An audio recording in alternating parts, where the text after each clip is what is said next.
and we couldn't have done it without some of the great members of our legislature, and I'd like to recognize them. I think I've seen most of them, although when you wear the face mask, sometimes it's like, you don't get the full credit their jib. But Senate President Bill Galvano has been instrumental in helping us. Senator Bradley has been a terrific ally. Senator Stargell, is she here? Oh, good.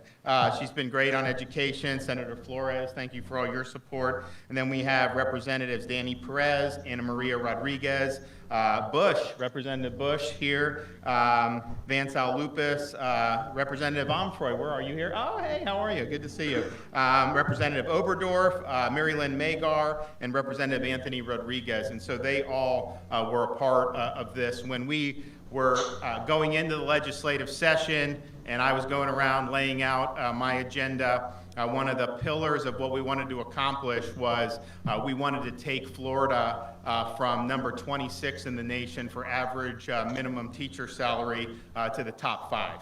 And to do that, that obviously required policy. It also required a lot of financial commitment. It was not something that a lot of people thought necessarily could get done. Even some of the people up here, may have had a little bit of misgivings about it at times. Just because when you're dealing, there's only a limited amount of dollars and you got to make tough decisions a lot of times. But we really thought it was important to do that. And what ended up evolving, the proposal I put out, and Commissioner Corcoran was an instrumental part of that, was great. But I think the legislature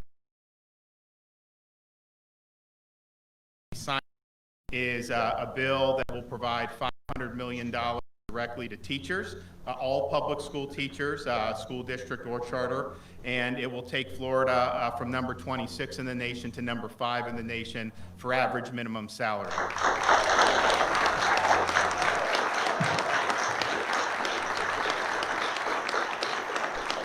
But also included in that, and our initial proposal was really just focusing on the minimum, is another $100 million for our more experienced teachers who are already making more than that average minimum. And so that's very exciting as well.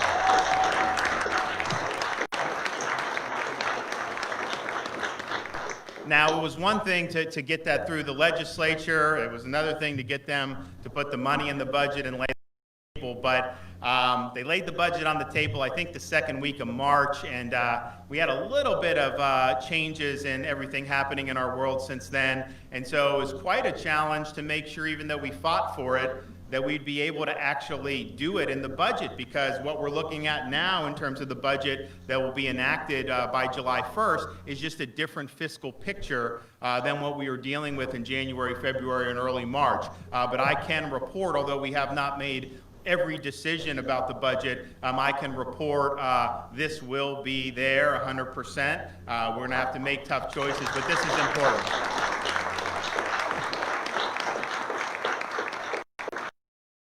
Thank the legislature up. I want to thank and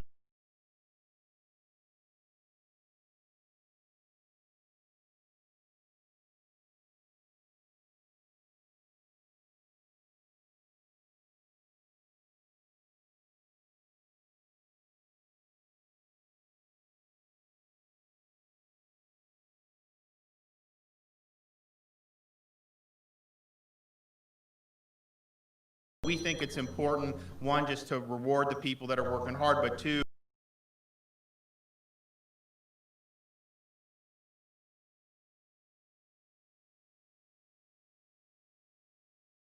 during the period of distance learning,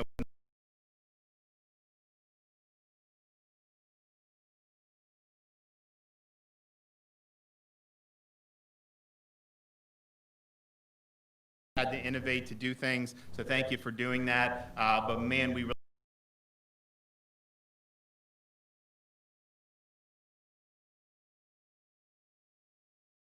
here who were really instrumental in doing this.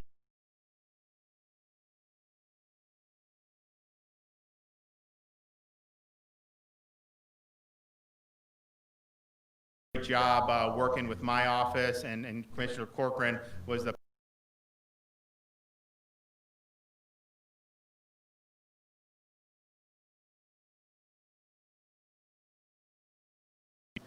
Let me underscore and highlight that this truly was an initiative that came from our great governor, Governor Ron DeSantis. He made this a priority. He challenged us in the legislature. And like he said, you know, these are bold initiatives, many of them.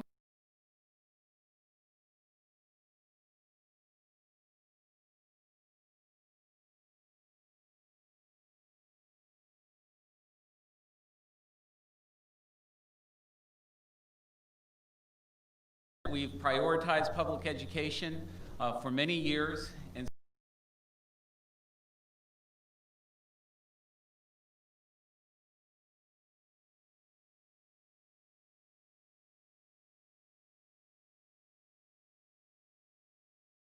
here in the state of Florida. I want to thank Chairman Stargell, who chairs the Education Appropriations Committee in the Senate, for her leadership. Chairman Flores, who has been an absolute champion for public education all the way back to our Chairman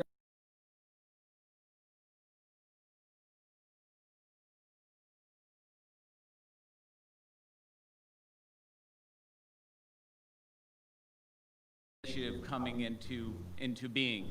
And then I'm going to introduce our Appropriations Chair, because the governor can have an initiative, he can talk to me and the speaker about it, but then it becomes Chairman Bradley's headache.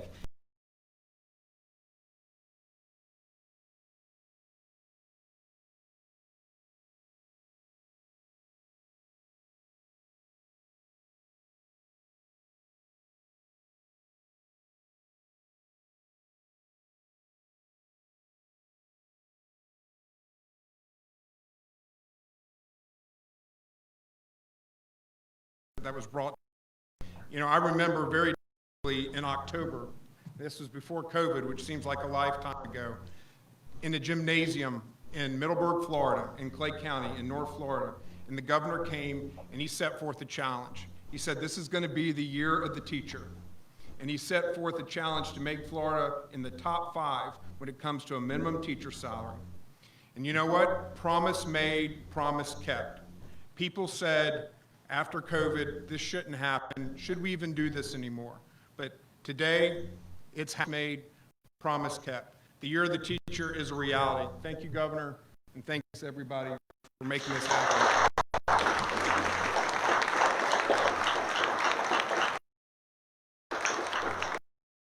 Now I'm going to introduce Commissioner Richard Corcoran, fine Commissioner of Education. Thank you. I just want to echo what's already been said. First, thanks to the legislature. As the governor said, they were fantastic. Also, thanks to Fern, Julio, all of Academica and Matter for hosting us, and the great job you do educating children. Also want to let you know, Governor, that I had the opportunity to talk to Superintendent Carvalho. He wasn't able to make it up. He's doing a food drive down in South Miami. But he wanted to say, please tell him how greatly appreciative I am for the great work that you've done with this legislation and the impact it's going to have on students across the state. So just want you to know that. But hey, what we say all the time, we're the education state and we have the education governor. And you saw that with this piece of legislation. Not only does it move us to the top 5, it is the single largest teacher compensation package in the history of the state of Florida.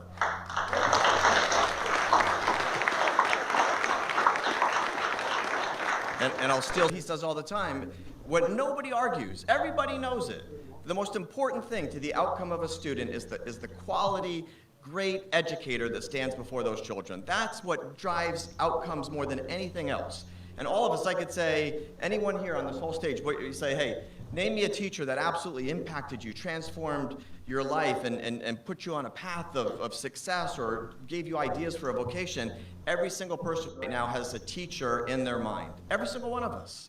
That's the impact of teachers. And to go out there and to reward teachers and to now, think about it, you graduate in Iowa, you graduate in Nebraska, and you can live in Florida and be in the top 5 in teacher compensation. The amount of teachers that are going to come here, and the ones that are here doing a great job, who've in 1 year, 2 year, 3 years, they're stuck well below that 47.5. Now they're all moved up. It's just a fantastic package, and the real winner, the biggest winner from this initiative, Governor, and you know it, that's why you laid it out, is the school children. The kids are the winners. Yeah, the teachers are getting the money, but the kids are the winners because they're going to have tremendous quality education outcomes. And as we say, education is everything. Education is freedom. It's the uplifting of the human soul to the glorious light of truth. And that is going to be imparted to our children from this great piece of legislation. So, Governor, thank you so much for being the education governor in the education state. And thank you again to all our legislative leaders. We're gonna go make it official.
Look, I understand people, people want to be out, they want to be social. We've obviously seen more of that as we've gone on, but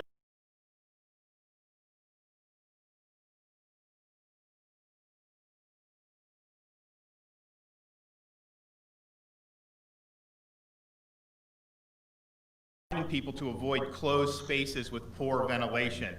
If you know, in Florida, you know it's hot, but the sunshine, heat, and humidity is your friend. When you're in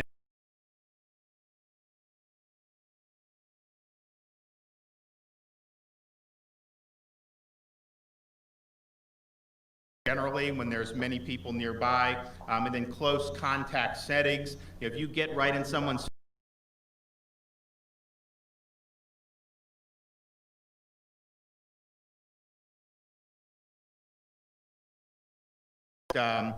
conversation and things of that nature, then that's definitely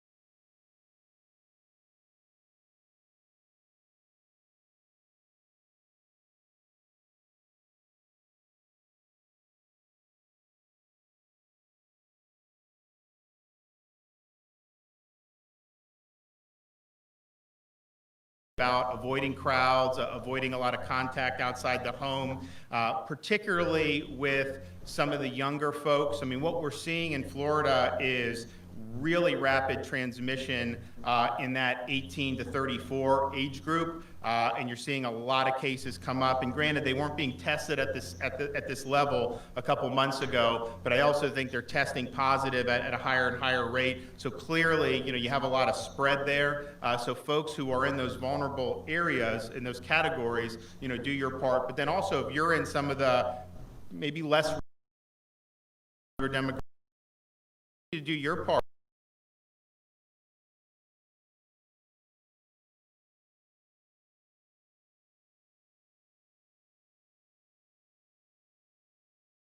Seeing a decline in the acuity of patients. In other words, they're preventing less severe. So in March and April, they had about 50% of their COVID patients on ventilators. Now they have like 2% of them on ventilators. It is skewed a little bit younger. And I think it's transmitting quicker right now than it did in March and April. So we got to figure out whether, if there's relationship or what, but you do see a lot of spread. And so doing some of these simple things, I think, difference. And obviously we have a lot that we want to do, once the COVID stuff is able to subside. So please do your part. You'll see these public service announcements coming out very soon about avoiding the 3 C's. And with that, take a couple questions. Yes, ma'am.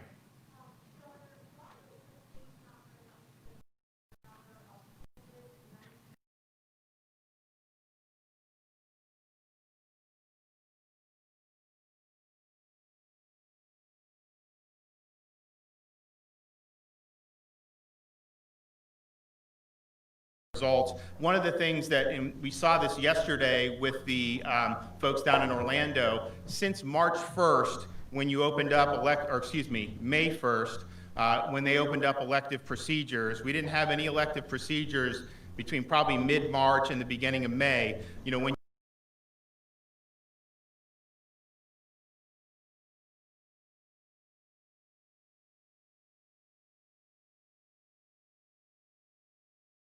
hospitalized, but they really weren't hospitalized for COVID. They were hospitalized with COVID. So there's it's a little bit different from now when you look at it compared to what we were looking at then. And they estimate about 20% of the folks are people that tested positive but are asymptomatic. Yes, ma'am.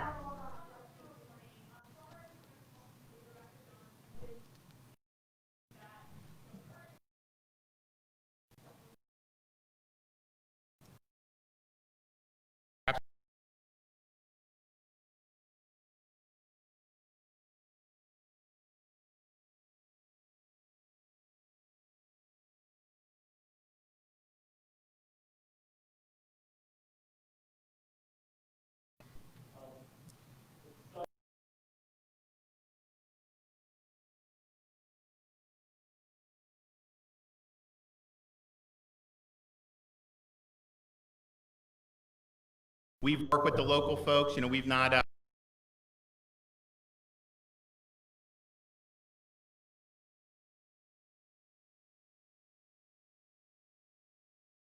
tailored to the circumstances make more sense.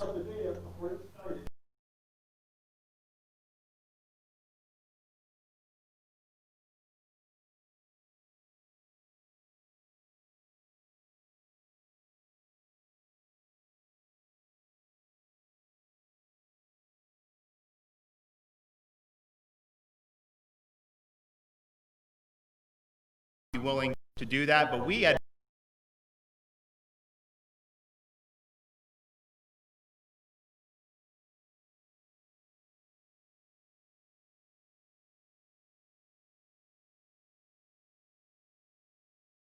there's a 10-person limit in Miami-Dade County for gatherings right now. It's been that way the whole time. They're in phase 1. Have you seen any gatherings in the last 3 weeks that have been more than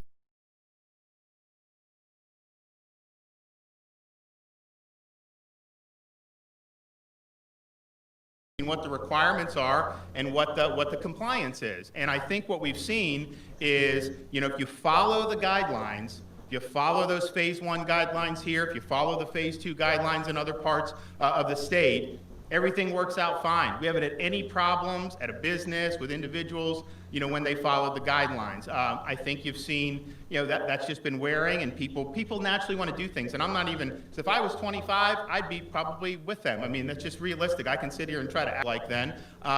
And so it's not a question of, you this, but there's just a natural human, I think, a belief in wanting to do things like that. So, okay, well, thanks everybody. This is a really big day for teacher compensation, and we look forward